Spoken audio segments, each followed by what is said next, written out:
Hello student, आज से हम एक नई सीरीज स्टार्ट करेंगे। मोस्ट ऑफ द स्टूडेंट ये गलतियां बार बार करते हैं जब चैप्टर सॉल्व करते हैं, उसके क्वेश्चन लगाते हैं और यही गलतियां वो रिपीट करते रहते हैं। फिर वो बोर्ड में जाकर वो गलतियां उनको नेगेटिव मार्क्स दिला देती हैं। मीन्स उनके जो मार्क्स आने चाहिए 2 to 5 मार्क्स वो भी नहीं आ पाते हैं। तो हम क्लास 10th मैथमेटिक्स का वह कॉमन मिस्टेक डिस्कस करेंगे चैप्टर वाइज, जो स्टूडेंट द्वारा बहुत कॉमनली किया जाता है।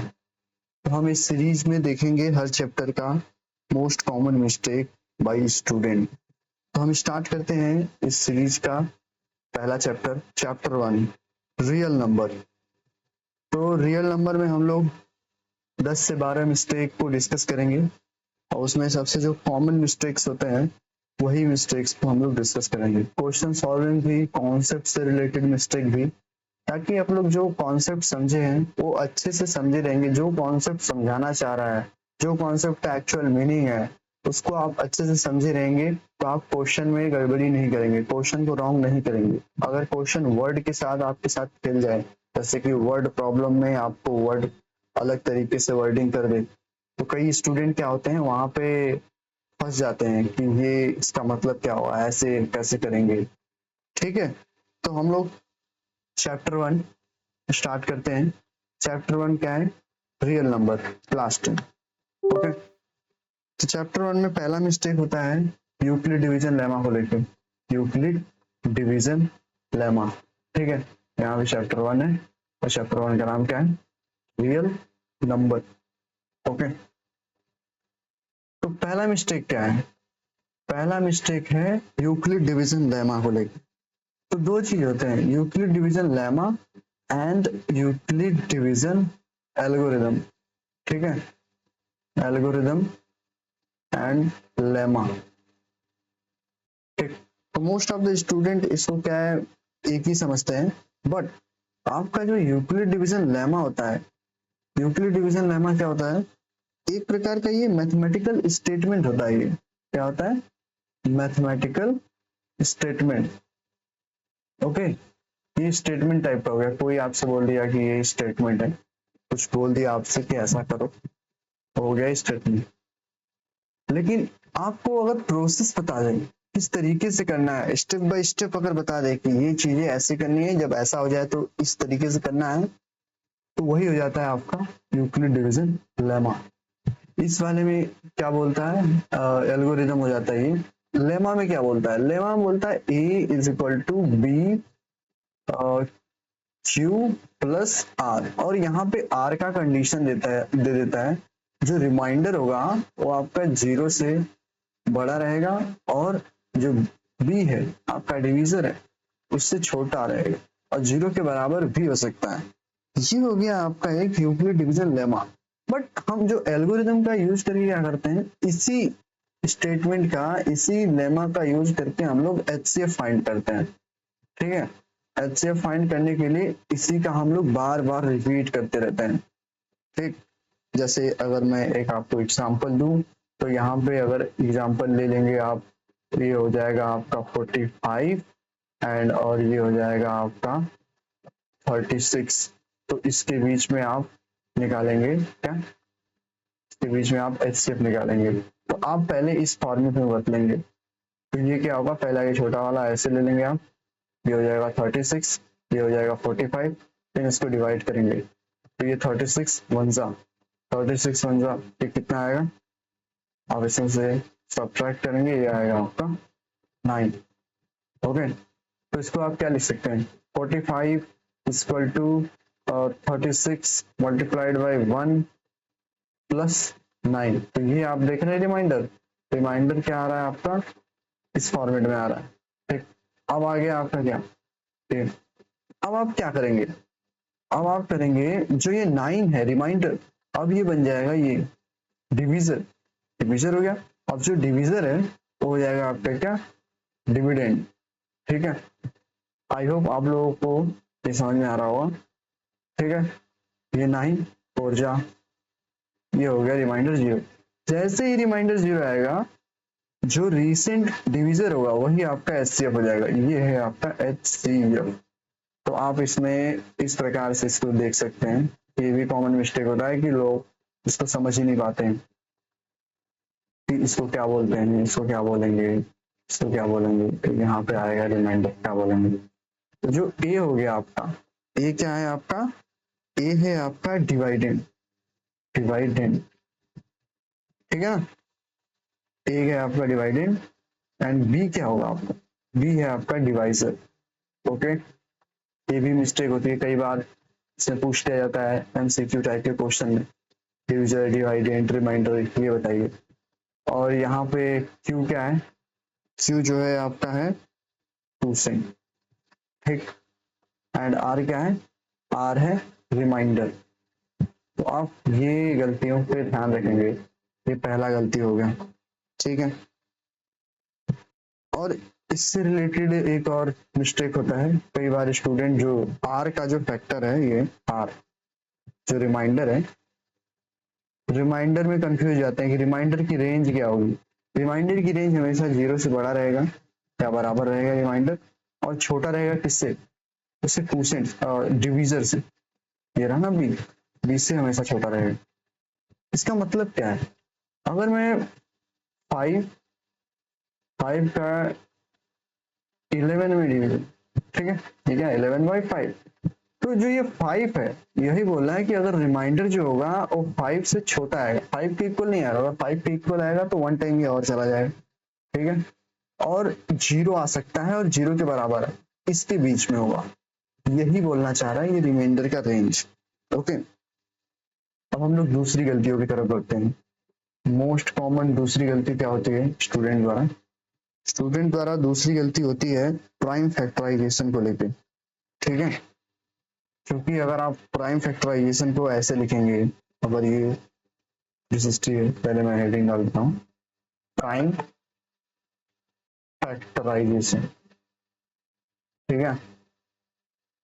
तो पहली इसमें गलती क्या होगी, पहली गलती होगी कि जैसे 360 है, इसको आप ऐसे लिख देंगे, क्या लिखेंगे, 2 × 3 × 60, ये लिख देंगे। तो ये आपका प्राइम फैक्टराइजेशन नहीं है, ठीक है। प्राइम फैक्टराइजेशन होने के लिए सभी नंबर प्राइम होने चाहिए। 2 क्या प्राइम है, हाँ। 3 क्या प्राइम है, हाँ। 60 क्या प्राइम है, नहीं।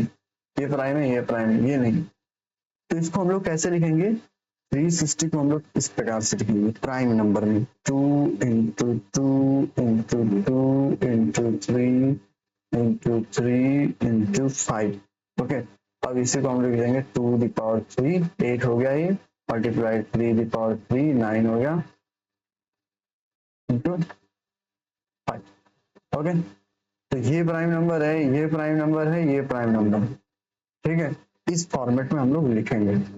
और दूसरी गलती क्या होती है, दूसरा मिस्टेक ये होता है कि कभी स्टेटमेंट टाइप का आ जाता है कि प्राइम नंबर क्या है आपका। तो प्राइम नंबर में जो नंबर होता है ना, यूनिक होता है। किसी भी कंपोजिट नंबर का, किसी भी कंपोजिट नंबर का जो फैक्टर होगा, प्राइम फैक्टर होगा, प्राइम फैक्टराइजेशन इसको लिखेंगे, वो होता है यूनिक, ठीक है। जैसे यहाँ पे आपने 360 देखा, 2⁻3 था इंटू 3 और सॉरी 3 यहाँ पे 2 होगा, 2 था एंड 5 था, ये है। इसका ऑर्डर बदल सकता है, 3⁻2 लिख दीजिए, 2⁻3 लिख दीजिए, 5 लिख दीजिए, इसको किसी भी अरेंजमेंट में लिख सकते हैं, लेकिन ये यही रहेगा। तो हम लोग इसी को बोलते हैं यूनिक, यूनिक प्राइम फैक्टर रहता है किसी भी कंपोजिट नंबर का। तो कई बार स्टेटमेंट में ये पूछ लेता है इस टाइप, ठीक है। तीसरी गलतियां देखते हैं हम लोग, तीसरी गलतियां क्या होती हैं, तीसरी गलतियां होती हैं इससे रिलेटेड, प्राइम एंड कंपोजिट से रिलेटेड। उसमें नंबर में कभी स्टूडेंट इसको भूल जाते हैं, इस नंबर को क्या कहेंगे, इस नंबर को क्या कहेंगे। इसमें मोस्ट कंफ्यूजिंग क्या है, 1 है। जो 1 नंबर है, ये आपका ना तो प्राइम है, ओके, ना ही आपका कंपोजिट है। इसमें कई स्टूडेंट बहुत गलती कर रहे थे, एक ये पूछ लेता है कई बार।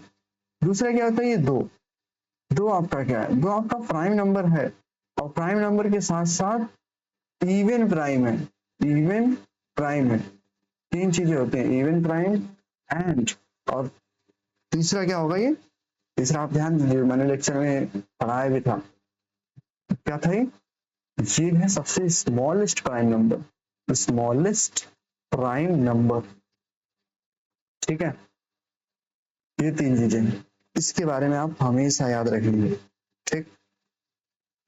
और एक चीज और, प्राइम नंबर का जो फैक्टर होता है, exact two different number, different factor और जो कंपोजिट होता है, वो कंपोजिट आपका क्या होगा, कंपोजिट होगा more than two factor, more than two unique factor, ठीक है। ये होता है कंपोजिट से रिलेटेड मिस्टेक।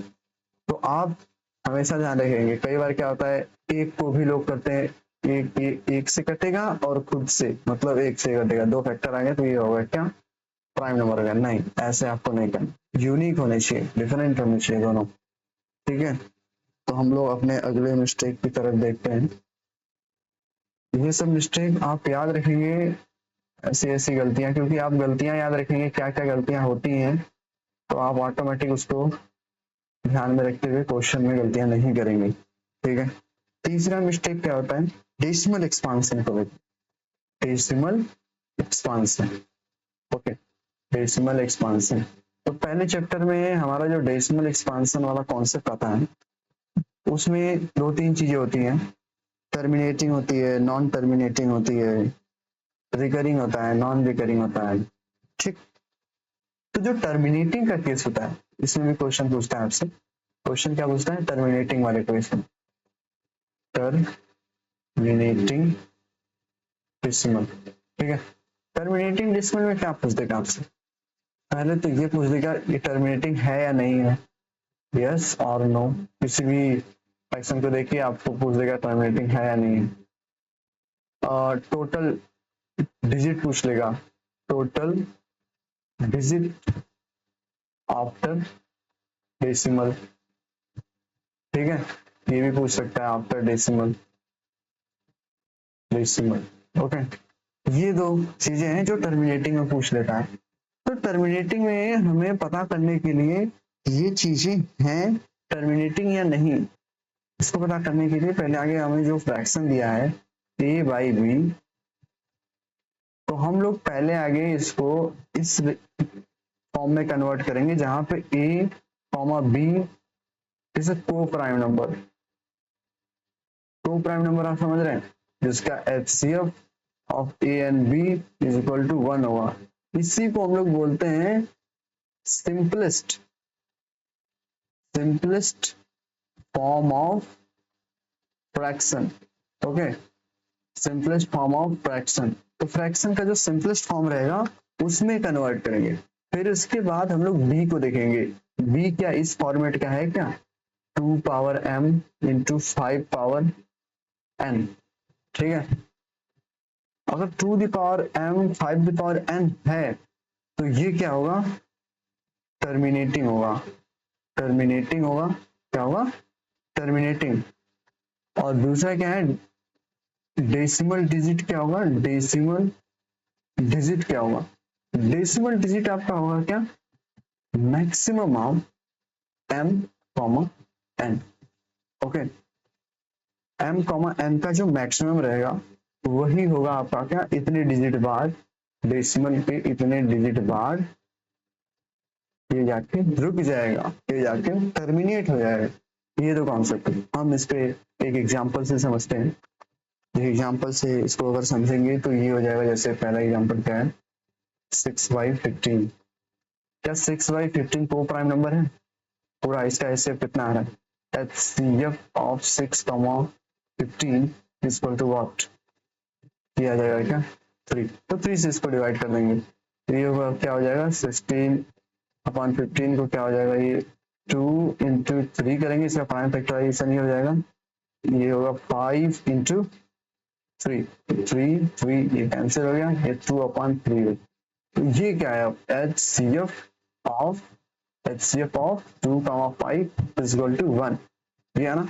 अब न्यूमरेटर को भूल जाएंगे हम लोग, डिनोमिनेटर देखेंगे, डिनोमिनेटर क्या होगा, डिनोमिनेटर है 5 पावर 1, 5 पावर 1 है, और लेकिन 2 दी पावर 1 क्या है। अगर कुछ नहीं होगा तो मल्टीप्लाई में मैंने बोला था आपको लेक्चर में, पिछले लेक्चर में, इस वाले चैप्टर में 2 दी पावर 0 लिख देंगे, किसी दी पावर 0 लिखेंगे। अगर 2 दी पावर समथिंग है, 5 दी पावर नहीं है, तो 5 दी पावर 0 लिख देंगे। क्यों? क्योंकि किसी नंबर की पावर अगर 0 लिखते हैं तो 1 नहीं आता है, ये है 5 इंटू 1, ठीक है, तो 5 ही आएगा ओवरऑल। तो ये हो गया आपका। तो क्या ये इस फॉर्मेट का है जो मैंने बताया था फॉर्म, ये वाला फॉर्म इस फॉर्मेट का है? तो हाँ ये है, मतलब ये नंबर क्या है, टर्मिनेटिंग, टर्मिनेटिंग, ठीक है। और यही 16/15 ही टर्मिनेटिंग, ठीक है। अब हम देखेंगे कि डेसिमल के कितने प्लेस पर आए। तो अब देखेंगे हम लोग मैक्सिमम ऑफ 1, 0 इक्वल टू 1, तो ये डेसिमल के 1 प्लेस पर आ जाएगा, ठीक है। तो ये कितना हो जाएगा आपका 0.4, ये हो गया 1 प्लेस, ठीक। तो ऐसे हम लोग चेक करेंगे। और एक और एग्जांपल मैं आपको देता हूँ, दूसरा एग्जांपल इसी में का। दूसरा एग्जांपल क्या है, दूसरा एग्जांपल है आपका 7/40। आप इसका पहला ये प्राइम फैक्टराइजेशन करेंगे, ये 7 हो जाएगा, 7 प्राइम फैक्टर, 7 इंटू 1 नहीं लिखेंगे, प्राइम फैक्टराइजेशन करते हैं तो 1 तो प्राइम फैक्टर है ही नहीं, मतलब प्राइम नंबर है ही नहीं। अब 40 को अगर लिखेंगे हम लोग, 40 को लिखते हैं 2 इंटू 2 इंटू 2, 2 2 2 8 एंड 5। इसमें से ये कुछ कट रहा है नहीं, मतलब ऊपर एंड नीचे दोनों क्या है, दो प्राइम नंबर है। हम डिनोमिनेटर को देखेंगे, डिनोमिनेटर यहाँ पे क्या होगा, डिनोमिनेटर होगा 2 द पावर 3 इंटू 5, ओके, ये हो गया आपका। तो ये भी तो है 2 the power m into 5 the power n के फॉर्म में, तो ये क्या होगा, ये होगा टर्मिनेटिंग, ओके, टर्मिनेटिंग होगा ये। अब हम देखेंगे कि डेसिमल में कितने प्लेस बार आएगा ये, हमने जाना था यहाँ पे maximum of m comma m, तो क्या आइए मैक्सिमम ऑफ 3, 1 इक्वल टू 3 आए। अब ये कैसे आता है हम आपको इसके द्वारा बताते हैं। ये है 2 द पावर 3 है, 5 द पावर 1, ठीक है। अगर हम 10 को देखते हैं तो ये 2 इंटू 5, जितने टाइम 2 रहेगा उतने टाइम 5 रहेगा। यहाँ पे 5 जो है 1 टाइम है, यहाँ पे 3 टाइम है, तो हम 5 द पावर 2 टाइम मल्टीप्लाई करेंगे, यहाँ पे भी 5 द पावर 2 पर ऊपर नीचे हो जाएगा। ये 7 इंटू 5 द पावर 2 अपॉन क्या हो जाएगा 2 the power 3 into 5 the power 3। तो ये फ्रैक्शन का रूल होता है, आपने इसमें इंडाइसेस में पढ़ा होगा।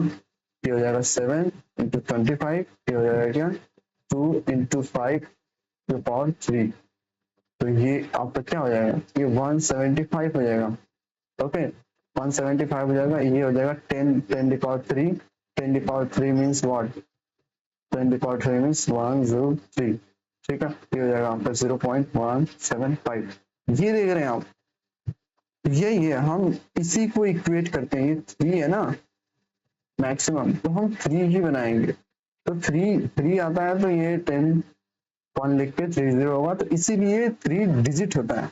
ऐसे आप इससे ही पता कर सकते हैं, या फिर इसका जो प्रूफ है यहाँ पे आ जाएगा, ओके। अब आपको टर्मिनेटिंग पता चल गया।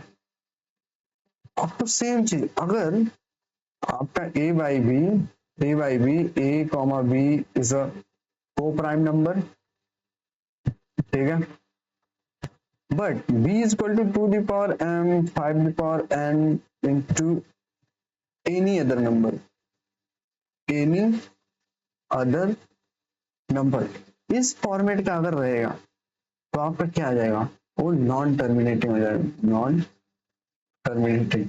अगर नॉन टर्मिनेटिंग होता है तो दो होता है, या तो रिपीटिंग होगा, रिकरिंग, रिपीटिंग होगा, रिपीट करेगा, या तो नॉट रिपीट करेगा, ठीक है, नॉट रिपीट करेगा।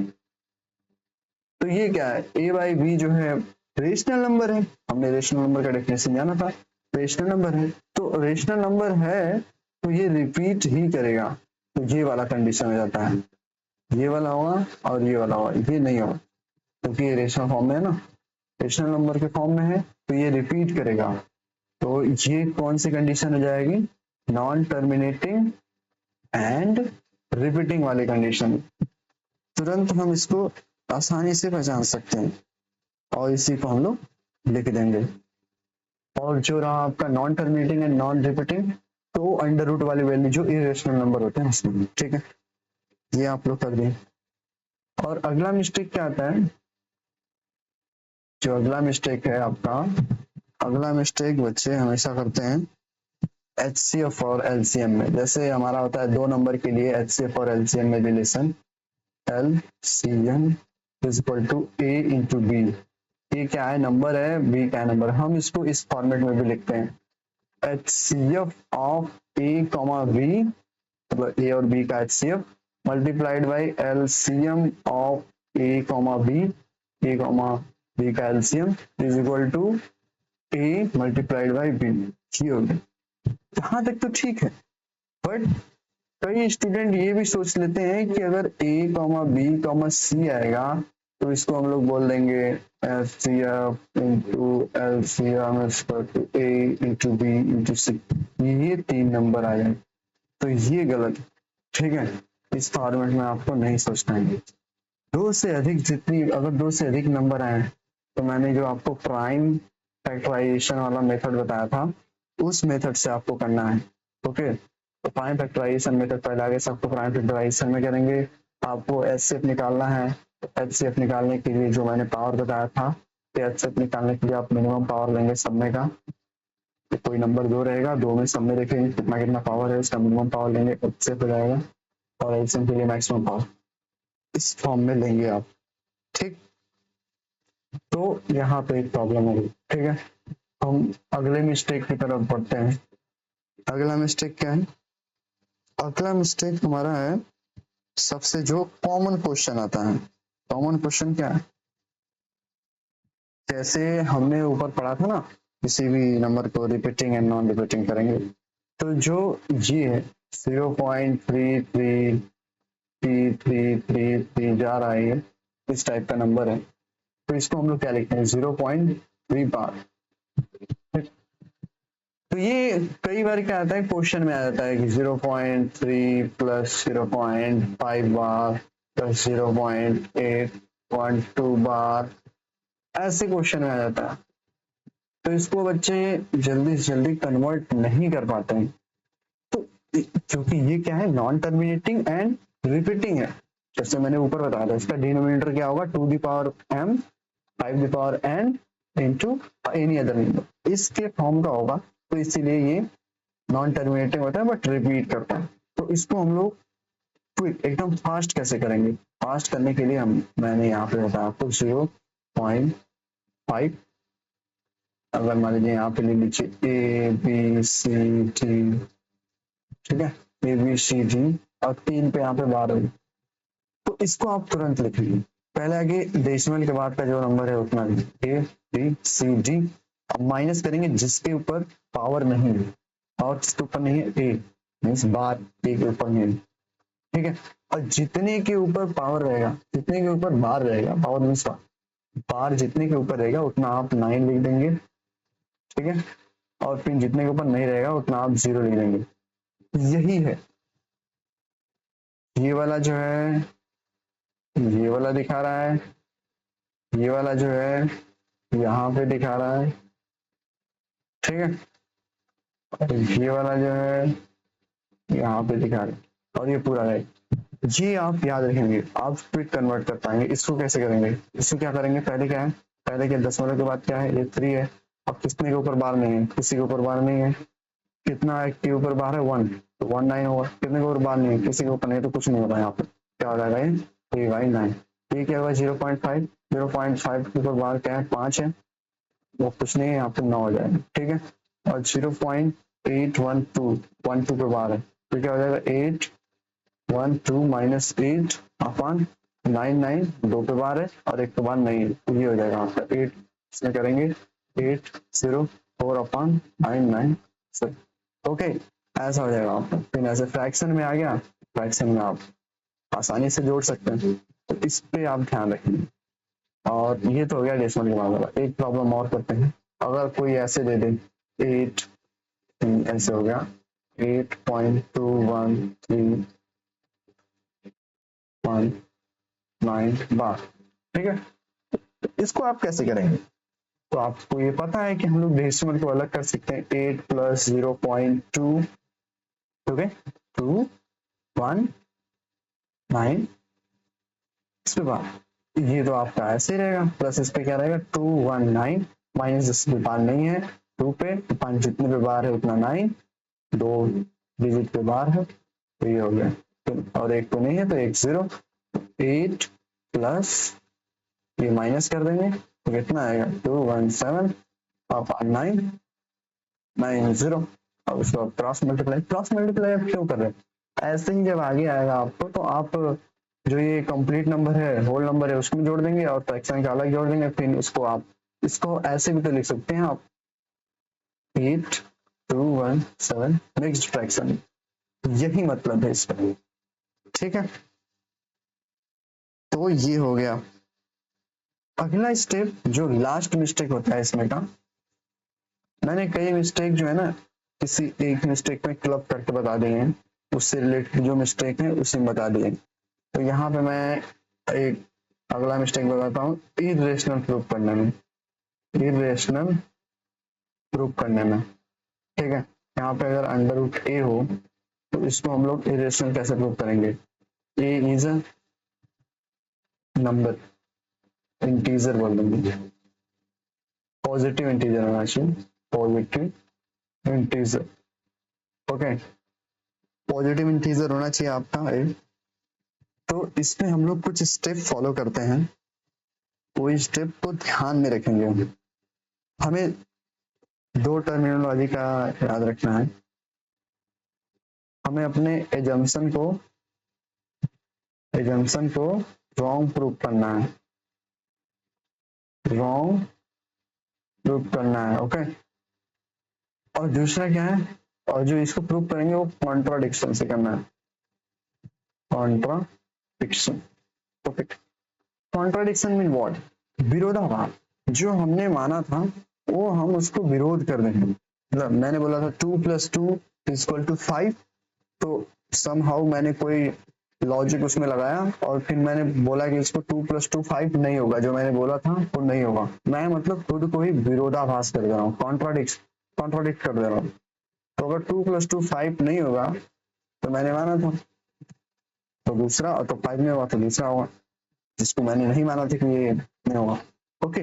तो कॉन्ट्राडिक्शन का यहाँ पे याद रखना है, इसी से आपका होगा सॉल्व। तो स्टेप 1 क्या है, स्टेप 1 है आपका कि आपको इसको मान लेना है कि ये रेशनल नंबर है, let's suppose under root A p/q rational number है, ठीक है, रेशनल नंबर हो गया। और यहाँ पे रेशनल नंबर की प्रॉपर्टी लिखनी है, रेशनल नंबर की प्रॉपर्टी क्या है, पहली प्रॉपर्टी क्या है, p and q is an integer, ठीक है, p and q is a co-prime number, co-prime number की वजह से क्या होगा, HCF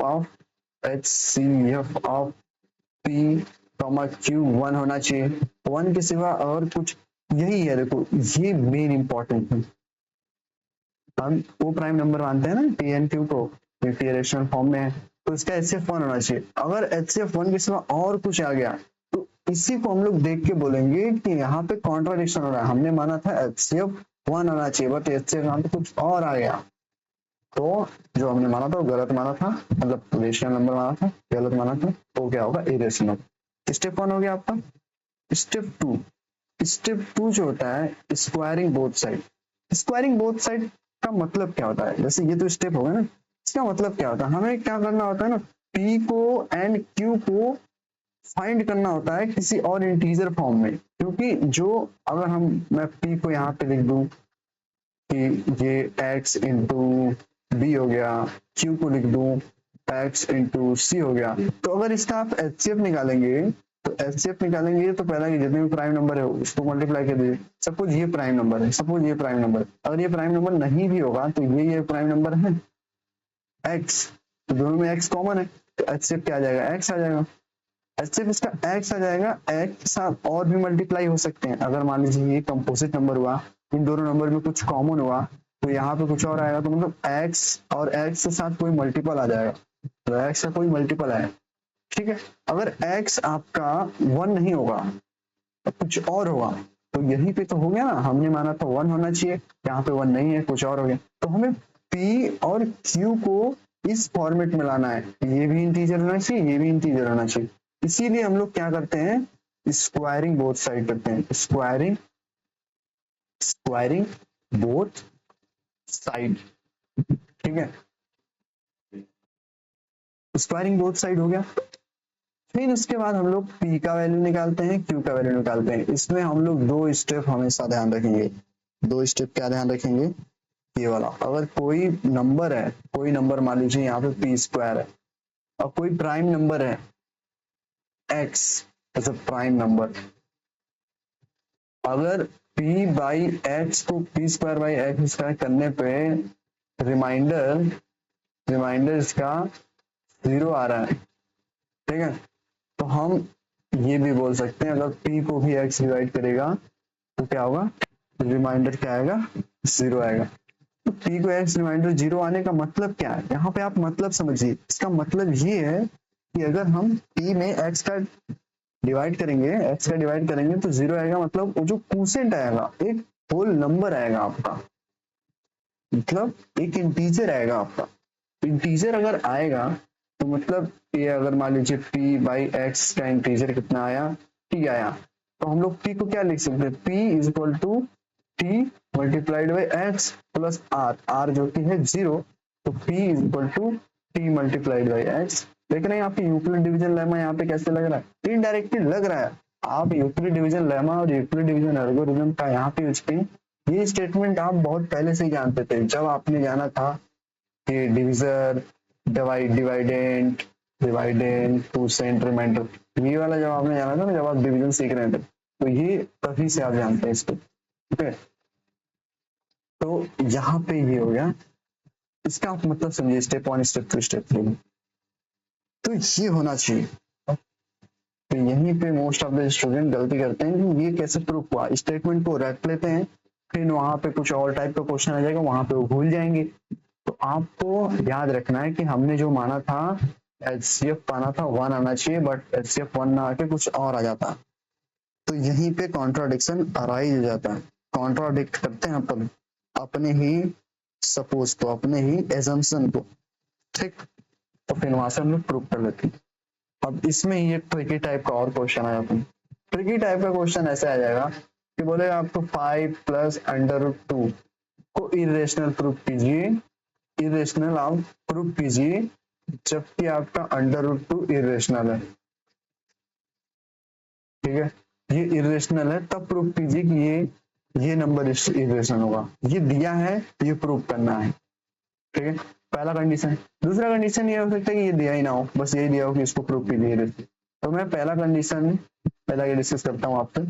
ये अगर ये अंडर रूट 2 दिया हो तो हम मान लेंगे कि 5 plus under root 2 is equal to a by B, rational number, ठीक है।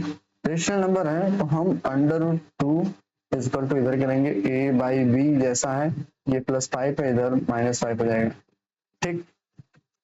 तो हम लोग पहले आगे ये वाला साइड देंगे, ये हमें पता है, ये तो क्या है, left hand side equal to under root 2 is a irrational number, okay. अब हम लोग राइट हैंड साइड लेंगे, राइट हैंड साइड क्या है, a बाई बी -5, तो ये आपका क्या है, ये आपका है रेशनल नंबर है, ठीक। और 5 आपका क्या रहेगा, 5 ही तो आपका है इंटीजर, इंटीजर भी है, होल नंबर भी है, नेचुरल नंबर भी है, तो ओवरऑल क्या हुआ, ये रेशनल नंबर होगा। मतलब एक रेशनल नंबर है, बीच में माइनस है, और रेशनल नंबर है। तो मैंने आपको ये पढ़ाया था कि rational number minus rational number is what, rational number minus rational number is rational number. तो आपका राइट हैंड साइड क्या आ गया, रेशनल नंबर आ गया। तो यहाँ पे rational number is equal irrational number is equal to rational number हो रहा है, जो कि नहीं होना चाहिए। तो यहाँ पे हमने जो माना था वो कॉन्ट्राडिक्ट कर रहा है, कॉन्ट्राडिक्ट अगर कर रहा है तो मतलब हमने जो माना था गलत माना था, रेशनल नंबर ना होके ये होल नंबर क्या होगा, पूरा ये जो पूरा नंबर है ये होगा इरेशनल नंबर, ठीक है। पहला कंडीशन हो गया। दूसरा कंडीशन ये है, केस 2, ये दिया ही ना हो, 5 प्लस अंडर रूट 2 वो आप इरेशनल प्रूफ कीजिए। सिंपल सेम स्टेप वही करेंगे आप। 5 √2 equal to A by B, जो कंडीशन था वो लिख देंगे आप। √2 equal to A by B minus 5 करेंगे। ठीक है, यहाँ तक आने के बाद ये आप √2 लेंगे, इसको जो पहले आपने प्रूव किया था वैसे प्रूव करेंगे कि √2 क्या है। हम जानते हैं कि √2 रेशनल है, हम इसको प्रूव करते हैं कि ये √2 इरेशनल है। इसको हम कैसे प्रूव करेंगे कि ये इरेशनल है, जो मैंने स्टेप ऊपर आपको बताया था, स्क्वायरिंग करना है, ऐसे करना है, फिर निकालना है, फिर ऐसे निकाल के इसको कॉन्ट्राडिक्ट करके प्रूव कर देना है। तो आप यहाँ से प्रूव करके लाएंगे कि ओ √2 जो है वो एक इरेशनल नंबर। फिर ये आप करेंगे कि rational minus rational is equal to rational हो जाएगा, तो ये हो जाएगा। ये दोनों इक्वल हो रहे हैं, जो हमने माना था ए वाई बी कि रेशनल नंबर होना चाहिए, उसके हिसाब से irrational is equal to rational आ रहा है। But we know any rational number is equal to irrational number. ठीक है, क्योंकि रियल नंबर में दो हो सकते हैं, इरेशनल हो सकते हैं या रेशनल हो सकते हैं, बट कोई ऐसा नंबर नहीं है जो रेशनल भी हो और इरेशनल भी हो। ठीक, तो ये इक्वल नहीं हो सकते। तो ये इक्वल ना होने के लिए जो हमने माना था उसको नहीं मानना पड़ेगा। क्यों? क्योंकि जो हमने माना था वो गलत माना था, इसीलिए तो ये इरेशनल को रेशनल कर दे रहा है। Hence proof this number is irrational number। तो ये कुछ कॉमन मिस्टेक्स हैं जो स्टूडेंट द्वारा परफॉर्म किए जाते हैं, और यही मल्टीप्लाई होके बार बार गलतियां करते हैं, ध्यान नहीं देते हैं गलतियों पे। गलती पे अगर ध्यान ही नहीं देंगे तो गलती को सॉल्व कैसे करेंगे? क्वेश्चन में आप अप्लाई कीजिए कि अच्छा ये गलतियां हो सकती हैं, इस टाइप की गलतियां होती हैं इस क्वेश्चन में, आपको पता रहेगा। तो जैसे ही उस तरफ जाएंगे आप तुरंत याद हो जाएगा। आप क्वेश्चन प्रैक्टिस करते करते कितने आप परफेक्ट हो जाएंगे कि ये गलतियां आपको फिर याद भी नहीं रहेंगी। याद इन द सेंस, जब आप क्वेश्चन करेंगे आप ऑटोमेटिक डिटेक्ट करेंगे, नहीं नहीं आपका पूरा स्टेप क्वेश्चन को सॉल्व करने से स्टार्टिंग टू एंड आप सही ही करते जाएंगे। तो इन गलतियों को आप ध्यान रखिए। हम अगले वाले लेक्चर का भी ऐसे ही मिस्टेक देखेंगे। और आपको फुल डिटेल लेक्चर देखना है तो डिटेल लेक्चर का एक अलग से प्लेलिस्ट है, उसमें आप देख लीजिए। पर क्वेश्चन में उसमें मैंने डिटेल में एनसीईआरटी के क्वेश्चन करवाए हैं और उसका थियरी भी पढ़ाया है, और उसमें मैं आपको एक्स्ट्रा क्वेश्चन भी करवाऊंगा जो और R D Sharma, R S Agarwal, इन सब बुक के होंगे जो, या फिर आपके जो लैब मैनुअल होता है उसमें भी क्वेश्चन पूछे जाते हैं, अच्छे अच्छे क्वेश्चन होते हैं। और आपको प्रीवियस ईयर क्वेश्चन भी मैं करवाऊंगा, कुछ क्वेश्चन प्रीवियस ईयर से भी रहेंगे, ताकि आपको कॉन्फिडेंस आए कि हाँ हमसे प्रीवियस ईयर क्वेश्चन हो रहे हैं। एमसीक्यू के तो आई होप सबसे हो ही जाएंगे, जो मैंने पढ़ाया ना एमसीक्यू का, उसमें मोस्ट ऑफ द टॉपिक मैंने डिस्कस ही कर दिया है। अगर वो आप लेक्चर अच्छे से ध्यान दिए रहेंगे, अच्छे से नोट्स बनाए रहेंगे, तो पूरा जो एमसीक्यू टाइप का आता है वो तो हो ही जाएगा। आपको मेन फोकस करना है आंसर को कैसे लिखना है, डिस्क्रिप्शन वाले में जो डिस्क्राइब करके लिखना पड़ता है पूरा, जो एमसीक्यू के बाद वाला सेक्शन होता है उसमें आपको डिस्क्राइब करके लिखना होता है। तो आपको स्टेप देखने हैं, आपको कैसे लिखना है, क्योंकि आप डायरेक्ट सॉल्व नहीं कर सकते। यहाँ पे आपको कुछ लिखना पड़ेगा, लेट्स सपोज दिस, हमने माना ये है, ऐसा ही है, ऐसा ही है, इस टाइप का मानना पड़ेगा। तो इसके बाद आपको सॉल्व करना पड़ेगा। तो हम मिलते हैं अगले लेक्चर में। आई होप आपने इस वीडियो को एंजॉय किया होगा, लाइक और शेयर भी कर दिए होंगे अपने दोस्तों में। तो चैनल को सब्सक्राइब कर लीजिए। हम नेक्स्ट वीडियो में इसका दूसरा चैप्टर डिस्कस करेंगे ऐसे ही मिस्टेक सीरीज से। ठीक है, थैंक यू।